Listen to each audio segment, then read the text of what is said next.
Selamat datang di podcast SMS Sejarah di Meja Santai. Di sini kita akan ngobrol santai sambil belajar sejarah mengenai perjalanan transformasi Indonesia setelah masa reformasi. Aku Naila. Aku Yusuf. Aku Vina. Aku Bowo.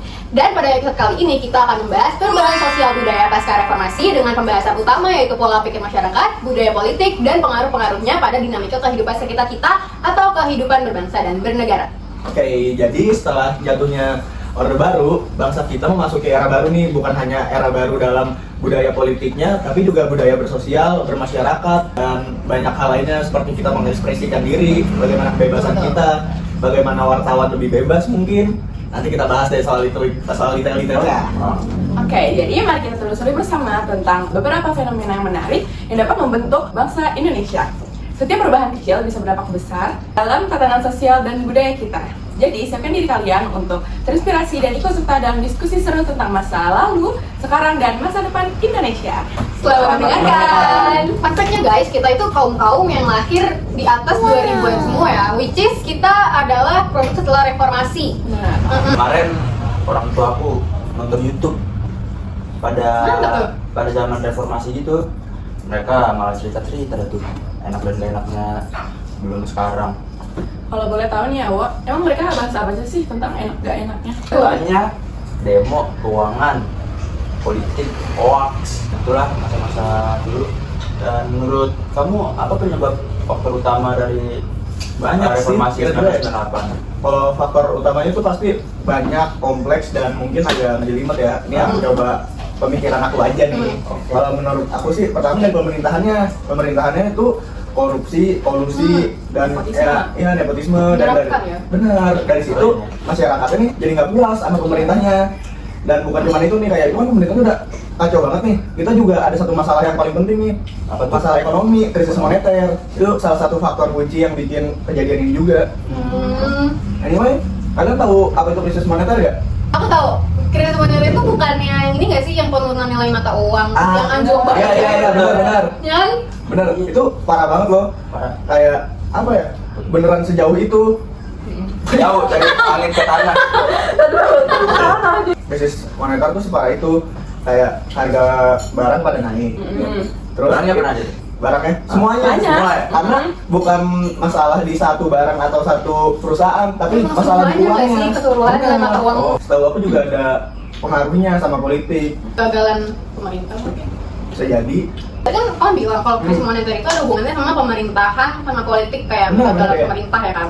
Berarti ada hubungannya juga nggak sih sama budaya politik dulu sama sekarang? Karena kan kalau dipikir-pikir, dulu kan inflasi itu tinggi banget, terus mata uang anjlok banget. Sedangkan sekarang juga pelan-pelan udah stabil kan. Berarti mungkin ada budaya politik yang berubah kayak dari cara kita berdemokrasi atau kita berpemerintahan mungkin. Jelas sih, dari cara partisipasi masyarakat memilih pemimpinnya aja udah beda.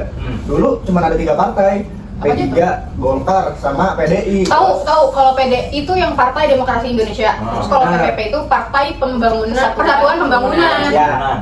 Nah, kalau Golkar itu golongan karya. Oh. Itu salah satu partai yang paling kuat dan paling oke di zaman itu. Zaman itu tuh kita milihnya bukan milih presiden, tapi milih partai.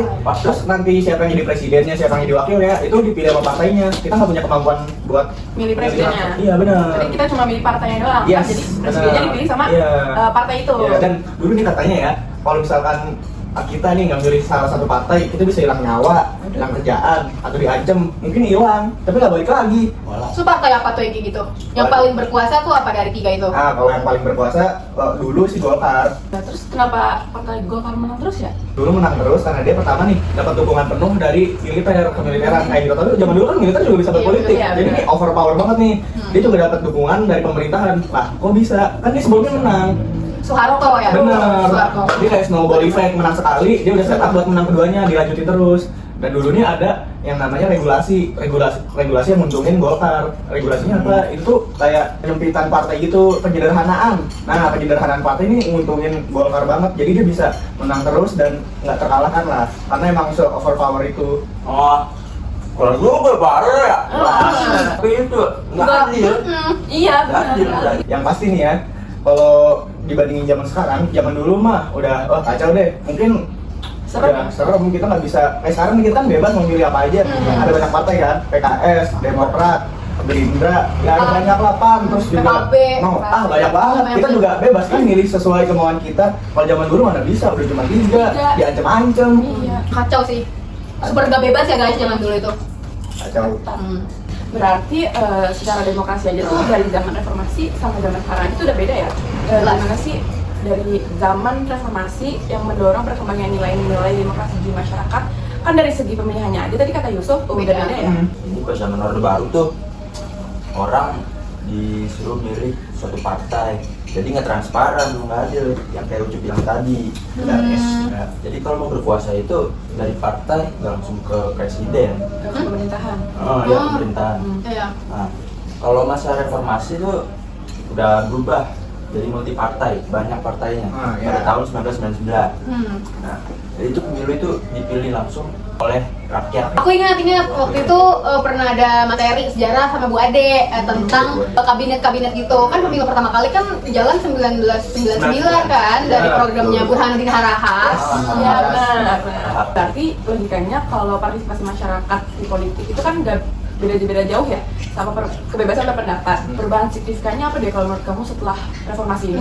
Iya sih, emang gak jauh-jauh ya dari kebebasan berpendapat. Dan benar, kalau kata guru les aku itu, zaman dulu itu ya, kalau kita mau berpendapat atau menyuarakan sesuatu itu benar-benar dikontrol, sangat kayak dibatasin banget. Jadi kadang itu malah berakhir ke penghilangan nyawa atau pemecatan pekerjaan. Ada tuh contoh kasusnya itu Munir, tau Munir gak sih? Oh iya, tahu. Iya, beliau tuh tahun 2004 meninggal di pesawat gara-gara beliau itu mengkritik sesuatu yang saat itu nggak beliau singgung.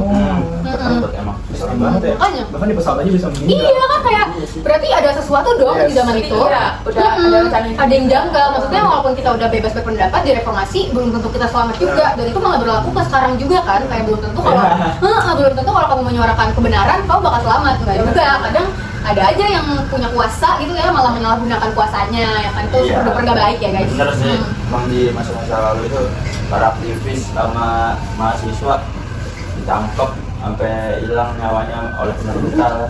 Iya, gara-gara Gimana tuh? dikit lah. Di mana? Ada nih salah satu tragedi di Universitas Kristen Di? Satya Wacana di Salatiga. Oh, iya Salatiga, iya tahu. Tahun 1994. Kurang tahu sih, tapi oke. Oh, jadi itu gini, mahasiswa itu pada demo gara-gara pemilihan rektor sama pemecatan dosen Arif Budiman. Pada ditangkap-tangkapin sama itu. Jadi ya Iya. makanya.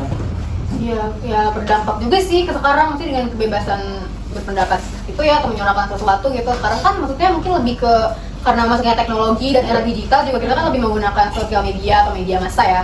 Ya sebenarnya menurut aku nggak apa-apa aja sih kalau misalkan kayak mau mengkritik atau berpendapat lewat sosial media. Selagi itu hal yang baik dan benar. Kadang kan ada tapi orangnya yang malah menyalahgunakan itu kan. Jadi jatuhnya itu malah mengkritik di luar konteks atau malah menyebarkan berita-berita hoax yang menjatuhkan nama baik kayak gitu. Era digital ini kan ada jejak digital kan, jadi maksudnya ya lebih berhati-hati aja sih dalam melakukan itu. Dan pola pikir manusia kan sekarang juga udah lebih terbuka ya, nggak kayak dulu gitu. Jadi kalian ya berhati-hati aja guys dalam menggunakan sosial media. Jadi masih ada kaitannya nih sama pola pikir. Nah, menurut kalian apa dampak utama dari reformasi 1998 terhadap pola pikir masyarakat di Indonesia? Banyak sih, kalau dari contohnya nih kayak kebebasan kita berekspresi, mengekspresikan diri kita itu beda banget kayak sekarang. Contoh nih, kan aku kan cowok, aku kadang tuh suka berekspresi dengan gaya rambut. Tapi kalau sekarang kan bebas nih, kayak bebas mau tahu mulai kayak sekarang rambutnya panjang, gondrong atau botak itu bebas-bebas aja kan. Tapi zaman dulu tuh kalau misalkan kalian rambutnya panjang itu bisa dianggap kayak kriminal gitu. Oh iya. Iya, Ya, benar. itu kasusnya mirip sama kayak yang tato. Tato emang mungkin orang mikir kayak penjahat tuh, karena maling tato- gitu, Iya, ya serem gitu. karena serem Ini kan kan. juga Ya, cowok iya, juga. benar-benar. Ya, sebenarnya kan enggak, ya kan? Ya karena Sebenarnya orang enggak itu. aja. Iya. Kan Iya. Gaya lah ya, semua orang styling. iya. Mm-mm. Bisa aja orang yang nggak tatuan ternyata jahat gitu. Berarti nggak Benar. semua orang yang tatuan itu jahat guys. Iya, nggak menjadi acuan lah biar dia itu ya atau enggak. Ya makanya kalau nilai orang dari penampilannya. Oke, don't judge a book by its cover, guys. Benar. Gitu. Dari aku ya dampak utamanya yang aku tahu itu munculnya kesadaran akan hak asasi manusia. Oh, Kayak yang iya. kalau di zaman dulu tuh yang aku tahu ya, yang aku baca-baca juga dari artikel itu dari internet. Kalau misalkan dulu kan ada lagu Bento dari Iwan Fals, tau kan? Iya, iya. Lagu Bento Lagu juga Bento, Bento. jelas, Bento. ya. Pokoknya tuh dari liriknya itu ada yang menyinggung gitu guys, menyinggung tentang kuasa pemerintah sama kayak Ya. korupsi-korupsi gitulah. Karena liriknya itu kan kayak menceritakan kalau misalkan Dia tuh kaya gitu. iya kalau dia tuh kayak katanya berlimpah. Atau berlimpah, mobil banyak. Anak orang gitu lah. Berarti kayak seolah koruptor. Kayak Iya menyesal. banyak, mobilnya banyak, beritanya berlimpah. Sebenarnya bukan cuma di ini doang, bukan di lagu doang, di film juga ada. Ada film kalau nggak salah di Cinta di Pantai Losari itu juga di Pernah band. nggak? Sari kali. Iya, itu di karena kan setting backgroundnya kayak kemiskinan gitu. Karena pemerintah di band biar kita nggak tahu nih kalau ternyata Indonesia juga ada daerah miskinnya. Jadi Berarti ya nggak bertanggung jawab lah ya. Jadi kayak menceritakan yang terjadi di Indonesia gitu. ya jadi semuanya emang jadi gini itu kayak ada propaganda atau apa ya doktrin biar kita masyarakat tahu kalau Indonesia tuh lagi baik-baik aja. Jadi kalau ada suatu media atau orang yang mau ngungkapin kalau di sini ada masalah, di sini ada kekurangan, itu langsung dibungkam. Biar kita semua tahu kalau oke kita di zaman ini damai, Iya, enak tapi zaman baik-baik itu. aja. Ya. Iya. Oh iya aku masih suka nih sama topiknya. Kayak seru banget kan kita bahas budaya, terus juga berasa banget bedanya pas Orde Baru sama pas sekarang. Iya sih, walaupun zaman dulu aku nggak ngerasain banget ya. Dari cerita-ceritanya kan. Iya. Kan aku juga agak mikir sih kan kita Indonesia nih budaya banyak, suku banyak, etnis juga banyak. Tapi Banyak dari ya, Bo. cerita-cerita tuh kayak pas masa-masa Orde Baru itu kok kayak satu seragam gitu, kok semuanya sama. Padahal kan kita aslinya beda-beda nih, sukunya beda, agamanya beda, etnisnya beda, ya kan? Cuma kok kayak seragam gitu. Padahal enggak kenapa? Kayak aku paham nih, jadi pemerintah itu berusaha menghilangkan perbedaan budaya gitu dan mempromosikan Bhinneka Tunggal Ika yang artinya Iya. walaupun berbeda tapi tetap Satu. satu. Iya, Ya. betul. Jadi kondisi ini tuh menciptakan kayak orang-orang tuh disuruh buat menyesuaikan diri sama norma-norma yang udah ditetapin sama pemerintah pusat. Contohnya apa deh kalau boleh tahu? Soalnya jujur aku tuh jarang banget baca tentang budaya-budaya kayak gini. Nah contoh yang aku tahu itu kayak diskriminasi sama etnis Tionghoa. Karena Jadi orang Tionghoa ini dia nggak boleh pakai nama Tionghoanya. jahat ya. Padahal kan itu marga nggak sih kayak Iya, nggak boleh. nama kan, nama keluarga. Bener. Nggak boleh. Ada. Benar nggak boleh. Jadi nama Tionghoanya itu harus diganti ke nama lokal. Bahasa sama aksaranya itu dilarang sama media massa Ya atau sama ampun. pemerintah. Itu pas zamannya Presiden Soeharto. Ya, betul. Emang itu, soalnya ada di TAP MPRS nomor 32 Tentang? tahun 1966 sabar. Oh, iya. Nah, yang kedua ada di instruksi Presiden nomor 14 tahun 1967. Nah, ya, jadi itu isinya etnis Tionghoa nggak boleh bertradisi lah sama pemerintah gitu lah. Itu emang pemerintahnya nyuruh, bukan kayak masyarakatnya gitu loh. Berarti emang secara sadar dari pemerintahnya. Iya, aku kira cuma hukuman sosial doang, ternyata ada hukuman secara Iya, kayaknya Oh ini loh, soalnya tuh dulu kalau aku pernah belajar sama Bu Ade di materi demokrasi liberal atau terpimpin ya, itu kan juga sempet ada program gitu kan. Oh, program. iya. Pokoknya Iya, itu iya, salah iya, satu gitu. program isinya tuh kayak mereka agak sedikit mendiskriminasikan orang Tionghoa. Jadi orang Tionghoa tuh nggak boleh ikut bisnis atau bekerja bareng gitu loh. Iya, Kayak satu iya. project gitu sama orang Indonesia karena dianggap kayak untung sendiri gitu lah nanti mereka. itu juga pernah denger tuh waktu itu katanya orang Tionghoa nggak bisa jadi PNS, mereka larinya ke pengusaha dan di pengusaha juga disusahin. Tapi sekarang kayaknya investor lebih banyak orang Cina ya. Di PIK. Mungkin karena Ya, makanya. banyak perubahan. Udah beda, ini bukan Ya, orang oke, Tionghoa. oke. Ini sangat Oke. perubahan Kontroversial juga. itu. Iya. Ini biasanya sampai mixu. Oh iya, Iya, Cina, Tionghoa. Terus kadang made in Cina gitu Iya, kan produk. banyak Kalian banget. pasti ada di rumah ya guys produk-produk. Nah, pokoknya tuh setelah reformasi Iya. 1998 banyak banget perubahannya. Contohnya kayak tadi kebebasan berpendapat, berpolitik juga, sama berkarya, masuk seni sama budayanya. Anyway, gimana sih tekanan politik tuh ngaruh ke cara berekspresinya seniman? Kalau seni ya, karena aku tuh kebetulan punya background kesenian, walaupun seni tari sebenarnya bukan seni lukis. Kalau seni lukis itu kan dia lebih lebih tersurat gitu. Kalau seni tari kan lebih tersirat karena seni tari itu kan nampilinnya pakai tarian gitu kan. Belum tentu semua orang tuh paham sama dari karyanya. Kalau menurut aku, seniman itu dia lebih gampang buat berekspresi, kebebasan buat berekspresinya. Apalagi buat nyampein kritik dan gagasan mereka dari karya seni mereka sendiri. Aku sempat lihat gitu di Instagram, lagi scroll aja Mantap sih tuh. di Instagram kalau misalkan ada sebuah tarian namanya itu tarian sembilan tarian Mantap 98. juga ya nge-scroll Instagram Iya. namanya Gabut ya. tarian-tarian. Tarian, Emang- gabutnya emang berilmu ya. Anak tari banget lah ya, Vin. Kebetulan aja sih sebenarnya Mantap. kebetulan aja lewat. Nah, nama tariannya itu 98. Nama penciptanya itu Tania Rosmala Dewi. Jadi tarian itu tuh menceritakan tentang kejadian reformasi 98. Jadi tarian itu menggambarkan kalau misalkan ada salah satu adegan tentang penculikan itu diilustrasiin dengan penari yang terbungkus dengan karung. Serem Jadi banget. ya penari itu tuh menggambarkan kalau misalkan adanya kekerasan sama ketidakadilan di masa reformasi 98. Oh, alah, makasih ya Vina. Jadi dapat ilmu Iya. baru. Tapi kamu emang passionnya di tari ya, Vin? Iya, karena emang dari kecil sih sebenarnya Oh, dari kecil? Iya, karena orang tua aku juga guru seni gitu. Oh. Pas kecil sering diajarin tari gitu. Anu sih kayak seni-seni dikit. Mantap. Anyway, Mas Bowo juga katanya jadi Asik seniman. nih Mas Bowo. Ini mah di bawah. Iya, Mas Bowo gimana? Bentar Mas nih. Bowo? gambar aja sih. Gambar aja. Iya. Ya, tepung lah pendapatnya Betul. Vina gitu. Waduh. Berekspresinya gitu. Betul, Ntar bagus dong. Iya, bagus. Nah, jadi tuh kalau yang tentang ini aku taunya itu karya Fitrarina. Lukisan Fitrarina, dia pelukis lah, seniman. Oh. Jadi itu lukisannya itu punya makna lah tentang masa reformasi zaman dulu. Jadi itu berjudul Kebebasan Berbicara. Itu lumayan gede juga sih lukisannya, 120 cm kali 100 cm lah. Gini nggak sih enggak ya? Enggak Lebih panjang lah ya, lebih panjang. Lebih panjang. Oke. Ya. Ini Mas Bowo yang lukis. Iya nih. Aduh, bukan ini mah Bukan. beli. Pajangan aja ya buat dekor ruangan Dekor podcast kita. podcastnya. Bener-bener. Ada kunci juga. Oh, Iya, mantap, iya, iya. mantap nih. Sedih Mas Bowo ini bikin nih. Seniman banget loh ini Mas Bowo. Jadi ini yang seniman muda namanya Eko Nugroho. Itu Eko Nugroho itu menggabungkan elemen tradisional dengan ide modern lah. Jadi itu dia tuh membuat karya yang tentang dinamika sosial dan politik pada saat ini lah. Iya. Jadi nih guys, kita udah kasih contoh gitu ya. Kalau misalkan di seni tari ada di tarian 98 yang ciptain sama Tania Rosmala. Kalau misalkan kalian mau lihat bisa dicari. Kalau Iya, bukan, Dari ya itu Google kalau tadi, tarian. ya lukisannya juga bisa dicari. Ya, gitu ya. kalau bisa dicari aja. Jadi Fitrarina. Fitrarina. Cari ya guys. Sok ada takdir dah. Apa tuh? Kepo aja. Kepo nih. Tadi kan udah ngebahas sosial budaya sama politik. Ada ekonomi dong. Iya benar. Soalnya kan tadi sempat nyinggung krisis moneter Iya. juga kan. Iya. Mau nanya nih, kebijakan ekonomi apa nih yang bisa meningkatkan lah kondisi ekonomi di Indonesia berarti?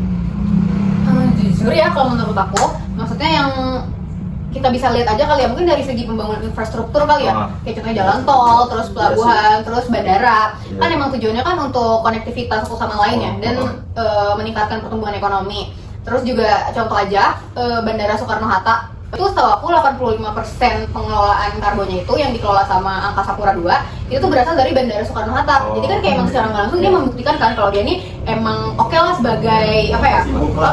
transportasi umum, terus juga transportasi udara Benar. kargonya gitu, yang mana bisa berdampak juga ke pertumbuhan ekonomi, apalagi di bidang perdagangan dan industri. Terus kalau gitu kan berarti membuka peluang untuk lapangan pekerjaan dong. Iya, Bandara Soekarno-Hatta salah satu yang tersibuk di Indonesia.